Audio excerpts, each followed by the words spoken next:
नमस्कार, आप देख रहे हैं बिग न्यूज बिग शो। मैं हूं आपके साथ मुकेश राजपूत।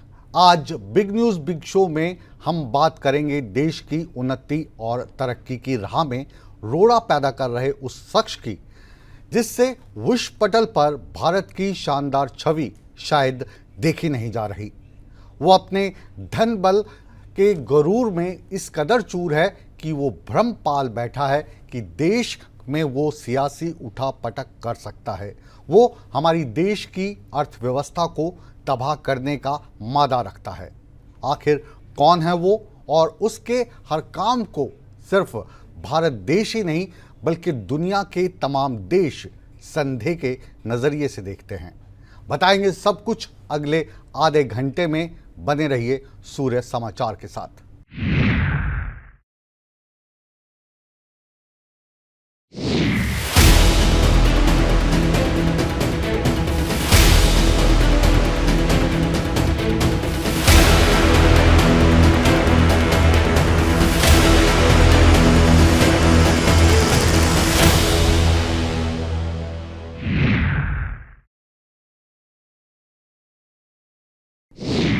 आपने दुनिया भर में बहुत सारे देशों को बनते बिगड़ते जुड़ते टूटते हुए देखा होगा। अक्सर कहा जाता है कि झूठ को अगर बार बार बोला जाए तो कुछ लोग उसे सच मान लेते हैं, लेकिन सच्चाई कभी बदल नहीं सकती।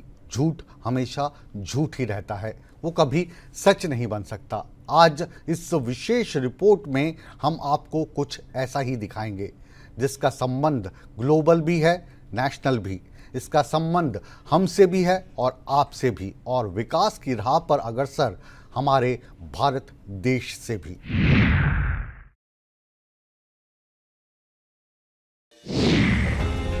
कहते हैं किसी भी देश को तोड़ने के 3 तरीके होते हैं। पहला तरीका हथियारों से और सेना की मदद से उस देश पर हमला कर देना। वहीं दूसरा तरीका है आप व्यापार के नाम पर उस देश में घुस जाएं और फिर उस देश को आर्थिक रूप से तोड़ दें। और तीसरा तरीका होता है जब आप किसी देश को विचारधारा के नाम पर तोड़ते हैं और ऐसा वर्ग खड़ा कर देते हैं जो अपने ही देश के खिलाफ काम करना शुरू कर देता है। फिर एक दिन वो इतने ताकतवर हो जाते हैं कि वो देश को तोड़ देते हैं। विश्व इतिहास में ऐसी कहानियां भरी पड़ी हैं।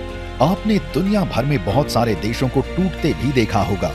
अक्सर कहा जाता है कि एक ही झूठ को बार बार बोलने से लोग उसे सच मान लेते हैं, लेकिन सच्चाई उसके उलट है। झूठ हमेशा झूठ ही रहता है, चाहे कितनी बार भी बोला जाए, वो सच नहीं बन पाता। अब अपने देश के लिहाज से ही देखें तो अक्सर कुछ विदेशी ताकतें वर्षों से हमारे देश को अस्थिर करने के लिए सक्रिय रही हैं। आखिर कौन है ये ताकतें? ये ताकतें कैसे काम करती हैं और हमारे देश को कमजोर करने का कैसे निरर्थक प्रयास कर रही हैं? कौन है इसका मास्टरमाइंड? George Soros. इस नाम और इस सूरत को गौर से देख लीजिए। अगले आधे घंटे तक इस पूरी कहानी इसी आदमी के इर्द गिर्द रहने वाली है। हाँ, ये जरूर है कि आप में से ज्यादातर लोग इस आदमी का नाम भी पहली बार सुन रहे होंगे, लेकिन इसके कारनामे सुन आप भी दबा लेंगे दांतों तले उंगली, क्योंकि ये वो शख्स है जो आर्थिक रूप से किसी भी देश की व्यवस्था को बिगाड़ सकता है। ये वो शख्स है जिसके बारे में कहा जाता है कि इसकी बदनीयत किसी भी देश की सत्ता और सिंहासन को हिला सकती है। दरअसल जॉर्ज सोरोस अमेरिका का बिजनेसमैन है जो नरेंद्र मोदी सरकार का धूर विरोधी है। यानी इस शख्स और इसकी एजेंसी का काम मोदी सरकार का विरोध करना है। लंबे समय से यह संदेह जताया जा रहा था कि दुनिया की कई संस्थाएं, लोग भारत के प्रधानमंत्री श्री नरेंद्र मोदी के खिलाफ एक खास एजेंडे के तहत काम कर रही हैं। तमाम डॉक्यूमेंट्री और रिपोर्ट्स के माध्यम से प्रधानमंत्री नरेंद्र मोदी की छवि को खराब करने की साजिश की जा रही थी। लेकिन प्रधानमंत्री श्री नरेंद्र मोदी जी की छवि धूमिल करने की प्लानिंग का जब खुलासा हुआ तो जिस शख्स का नाम सामने आया वो था जॉर्ज सोरोस, जो अपने ही सपनों की दुनिया में जीता है और जो चाहता है कि दुनिया वैसा चले जैसा वो चाहते हैं। ब्यूरो रिपोर्ट, सूर्य समाचार।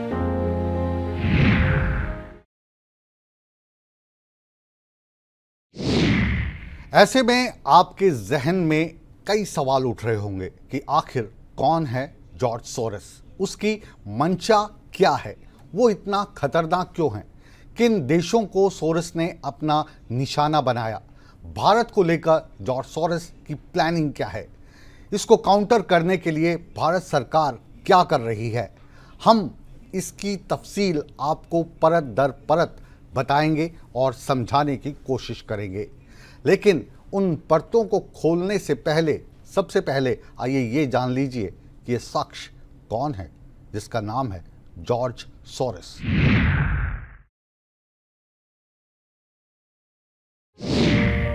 जॉर्ज सोरोस दुनिया के सबसे धनाढ्य लोगों में से एक है।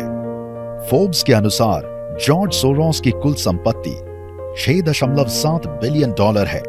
जॉर्ज सोरोस का जन्म 12 अगस्त 1930 को हंगरी की राजधानी बुडापेस्ट में हुआ था, जो खुद को दार्शनिक और सामाजिक कार्यकर्ता भी बताते हैं, जबकि सोरोस पर दुनिया के कई देशों की राजनीति और समाज को प्रभावित करने का एजेंडा चलाने का भयंकर आरोप लगता रहता है। 11 नवंबर 2003 को वॉशिंगटन पोस्ट को दिए इंटरव्यू में सोरोस ने कहा था, जॉर्ज डब्ल्यू बुश को राष्ट्रपति पद से हटाना उनके जीवन का सबसे बड़ा मकसद है और ये उनके लिए जीवन और मौत का सवाल है।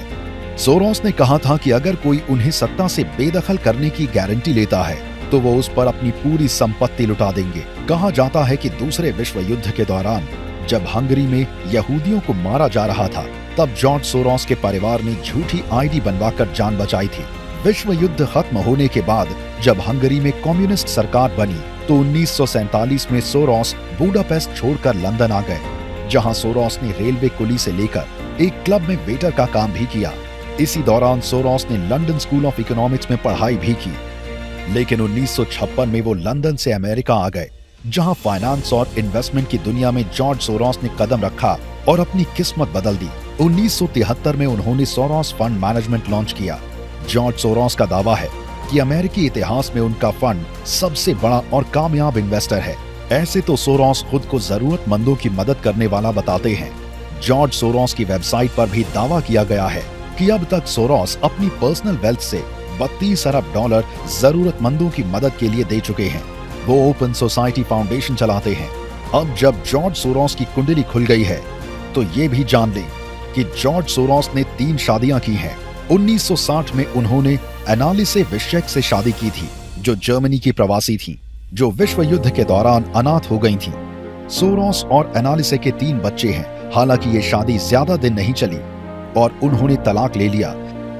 करीब $670 करोड़ की दौलत के मालिक सोरोस के कारनामों की फेहरिस्त काफी लंबी है। 1992 में बैंक ऑफ इंग्लैंड को बर्बाद करने के लिए जॉर्ज सोरोस को कसूरवार माना जाता है। वैसे 92 साल के जॉर्ज ने अपना उत्तराधिकारी 37 साल के बेटे अलेक्जेंडर को चुना है। जॉर्ज के कुल 5 बच्चे हैं। जॉर्ज सोरोस पर आरोपों की फेहरिस्त बड़ी लंबी है। विश्व के तमाम मुल्कों की सरकारों को अनिश्चित करने का बड़ा आरोप उम्र के 52 बसंत देख चुके जॉर्ज सोरोस पर लगता ही रहता है। ब्यूरो रिपोर्ट, सूर्या समाचार।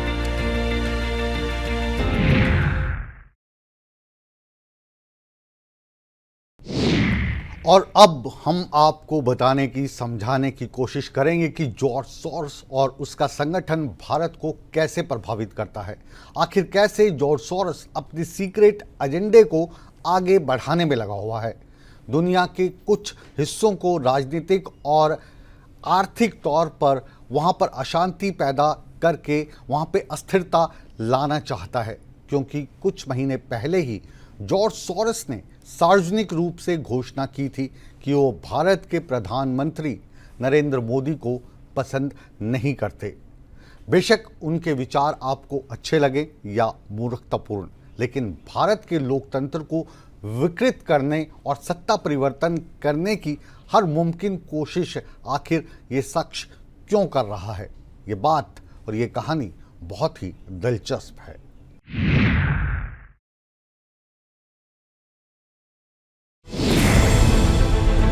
अपनी उम्र के 92 साल पूरा कर चुका कोई अरबपति अमेरिका के एक सार्वजनिक मंच से जब अखंड भारत के अंदरूनी मामलों में दखल देने वाला कोई बयान देगा तो जरा सोचिए कि क्या उसकी आरती उतारी जाएगी? कतई नहीं, बल्कि पुरजोर तरीके से उसकी मजम्मत होगी, उसे करारा जवाब मिलेगा। हमारे देश में बहुत सारे ऐसे निजी समूह हैं जिनका कारोबार कई अरबों रुपयों का है। उन्हीं में से एक अडानी समूह भी है, जिसके शेयरों में अचानक आई जबरदस्त गिरावट ने स्टॉक एक्सचेंज में भारी उथल पुथल मचा रखी थी। व्यापार और व्यवसाय में उतार चढ़ाव लाजमी है, ऐसा माना जाता है।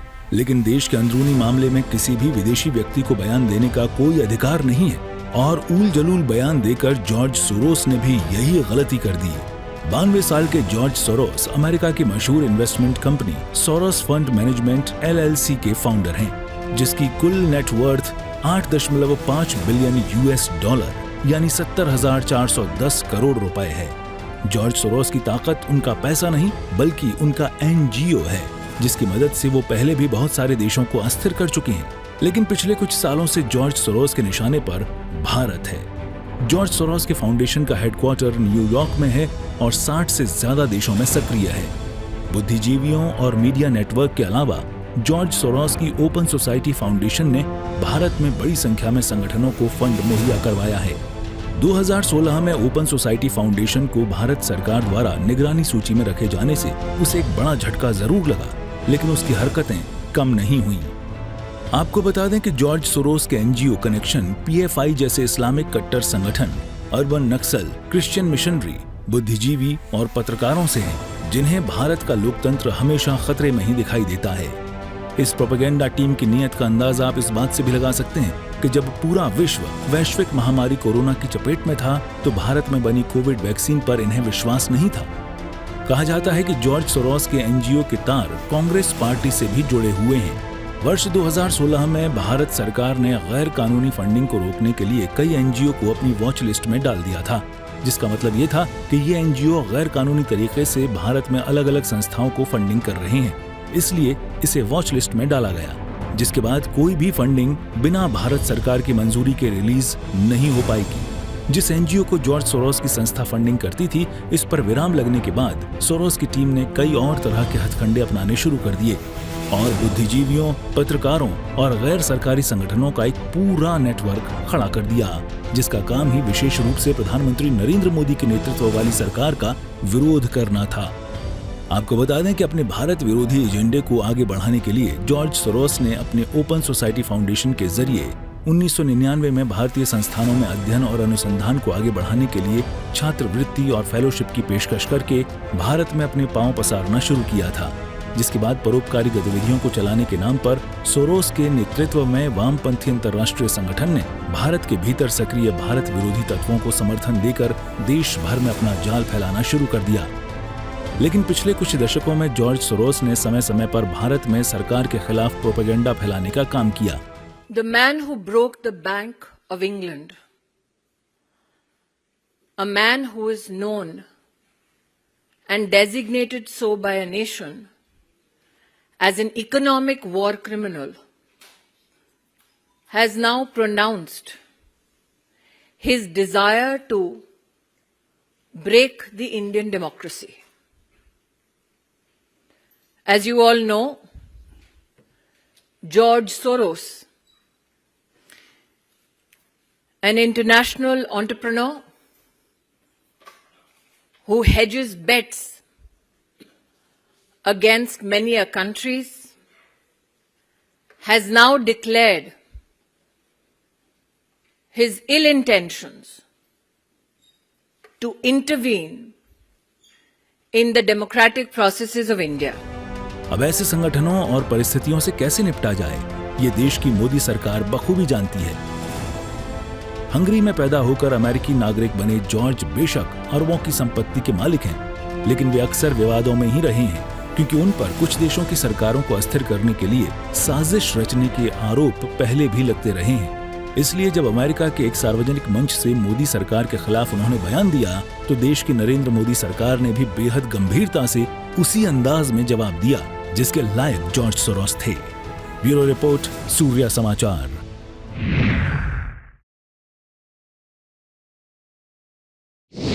तो देखा आपने, सोरोस ने हमारे देश की सरकार पर, हमारे प्रधानमंत्री पर आरोप लगाए।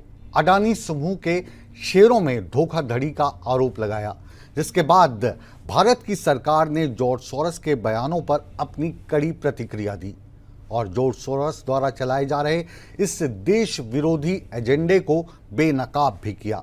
देखिए जॉर्ज सोरोस के आरोप और उन आरोपों को बेनकाब करती हुई हमारी ये सूर्य समाचार की स्पेशल रिपोर्ट।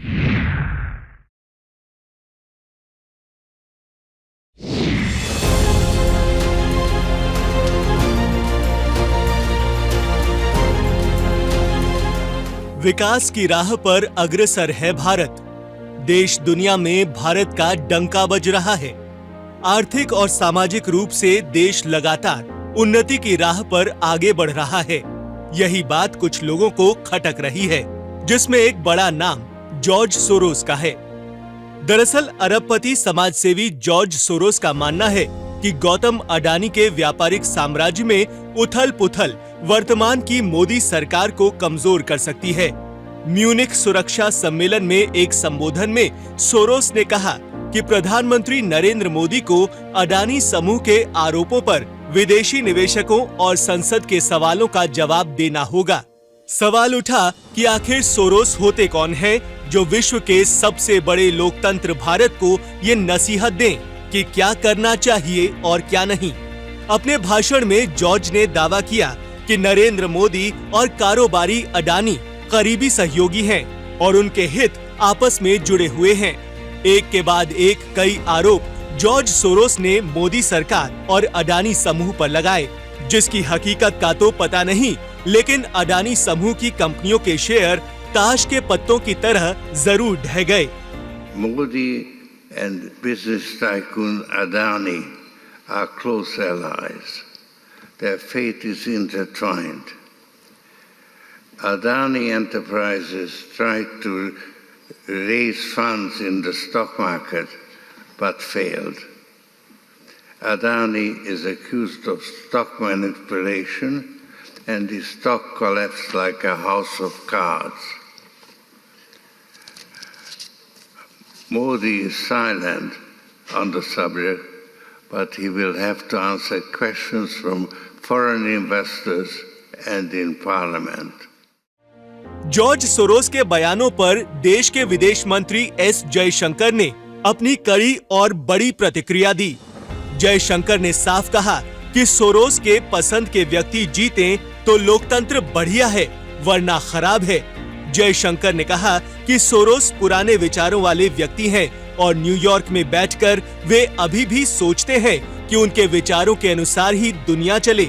ऐसे लोग अपने नैरेटिव के लिए अपने संसाधनों का निवेश करते हैं। ऐसे लोग खतरनाक होते हैं। उन्होंने सोरोस को बुजुर्ग, अमीर, मतलबी और कहानियां बनाने में माहिर बताया।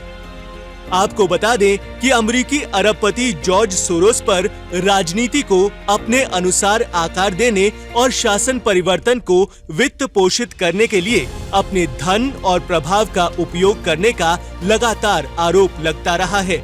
अब सोरोस की एक और हकीकत जानकर आप हैरान रह जाएंगे।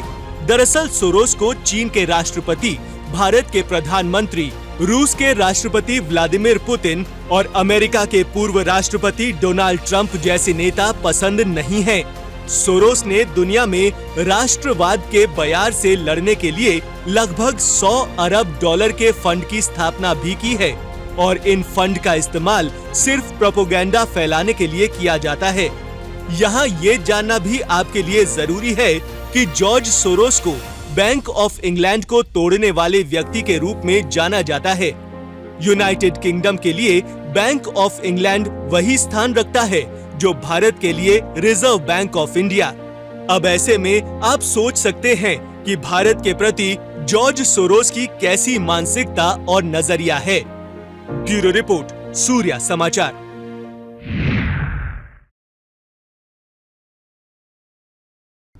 किसी भी स्वस्थ लोकतंत्र के लिए कितना जरूरी है कि पक्ष और विपक्ष में कम से कम देश हित के मुद्दे पर हमेशा आपसी सहमति रहे, क्योंकि जॉर्ज सोरोस जैसे लोगों का मनोबल तभी बढ़ता है जब सत्ता की भूख किसी में बढ़ती है और फिर सिंहासन की चाह कभी कभी कुछ ऐसा करवाने से गुरेज नहीं करती जो जॉर्ज सोरोस चाहते हैं, चाहे वो हमारे देश के हित में है या नहीं। जॉर्ज सोरोस के बारे में आप कुछ भी विचार बनाने से पहले इतिहास के इन पन्नों को ज़रूर खंगाल लीजिए कि आखिर क्या है जॉर्ज सोरोस के वो कारनामे जिसकी वजह से ये शख्स हमेशा ही संदेह की नज़रों से देखा जाता है।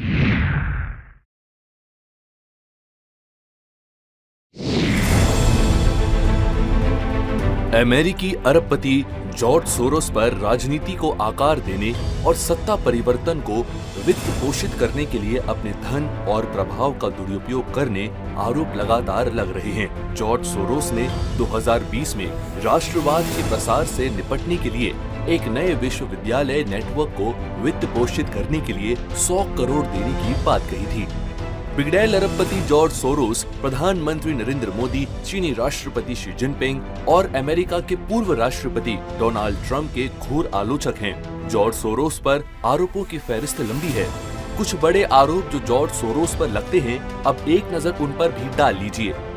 जॉर्ज सोरोस पर पहला आरोप 2020 में सोरोस ने दावोस में वर्ल्ड इकोनॉमिक फोरम में भारत विरोधी बातें कहते हुए कहा था कि भारत में राष्ट्रवाद आगे बढ़ रहा है। वहीं वैश्विक नेताओं पर हमला करते हुए सोरोस ने कहा था कि रूसी राष्ट्रपति व्लादिमीर पुतिन के अधीन दुनिया की सबसे मजबूत शक्तियां अमेरिका, चीन और रूस तानाशाहों के हाथों में हैं और सत्ता पर पकड़ रखने वाले शासकों में इजाफा हो रहा है। जॉर्ज सोरोस पर दूसरा आरोप, वहीं जॉर्ज सोरोस यूनाइटेड किंगडम के यूरोपीय यूनियन का हिस्सा बने रहने की वकालत करता था, जिसके लिए ब्रिटेन में उनके कहने पर कैंपेन भी चलाया गया। गार्डियन ने अपनी रिपोर्ट में दावा किया कि इस कैंपेन में 4 लाख पाउंड से ज्यादा खर्च किया गया है। जॉर्ज सोरोस पर तीसरा आरोप, साथ ही अमेरिका की डेमोक्रेटिक पार्टी को सबसे ज्यादा चंदा देने वाले लोगों में जॉर्ज सोरोस का नाम शामिल है।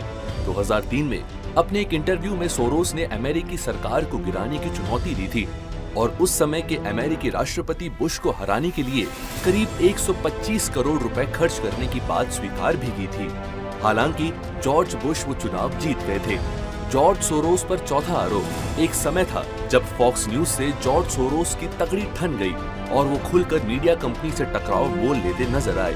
उन्होंने फॉक्स न्यूज को तबाह करने के लिए $1 मिलियन खर्च भी कर दिए थे। जॉर्ज सोरोस की तरफ से ये पैसा मीडिया मैटर्स नाम की वेबसाइट को दिया गया था। इनसे 2004 में अपनी लॉन्चिंग के बाद फॉक्स न्यूज पर कई रिपोर्ट पब्लिश की। इसके साथ ही इसने फॉक्स न्यूज को रिपब्लिकन पार्टी का मुख्य पत्र बताना शुरू कर दिया।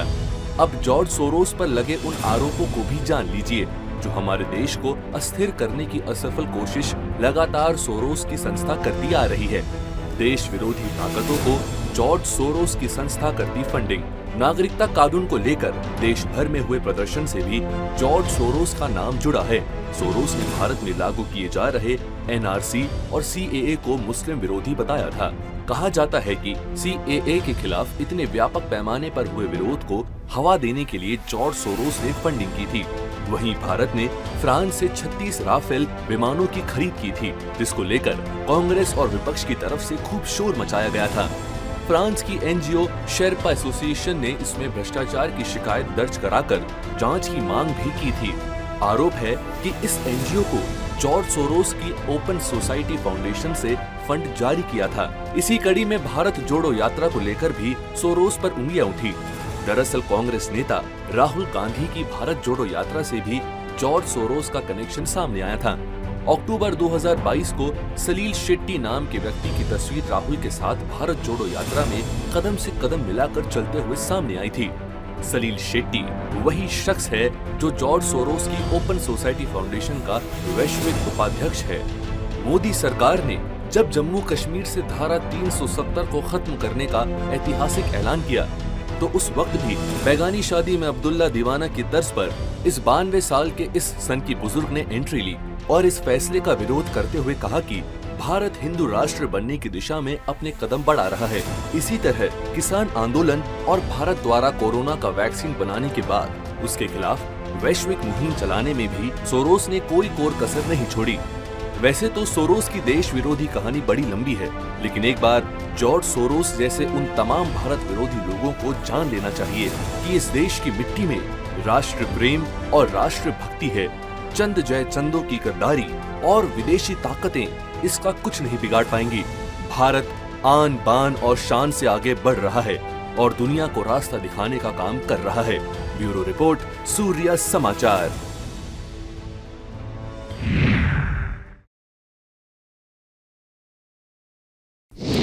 बहरहाल किसी भी राष्ट्र की उन्नति और तरक्की की गाथा वहां की स्वस्थ राजनीति और सत्ता की नेक नीयत पर निर्भर करती है। यकीनन इसमें कोई शक शुबा नहीं होना चाहिए कि जमीन से लेकर आसमान तक भारत नित्य नए कीर्तिमान स्थापित कर रहा है और भविष्य में भी विकास का ये रथ कभी रुकने वाला नहीं है। एक नहीं कई जॉर्ज सोरोस आए, भारत की एकता, अखंडता और अटल होने और अडिग होने को बार बार चैलेंज करते रहे। हमारी आज की इस खास पेशकश में बस इतना ही, लेकिन देश और दुनिया की तमाम खबरों के लिए आप बने रहिए सूर्य समाचार के साथ। मिलते हैं एक छोटे से ब्रेक के बाद।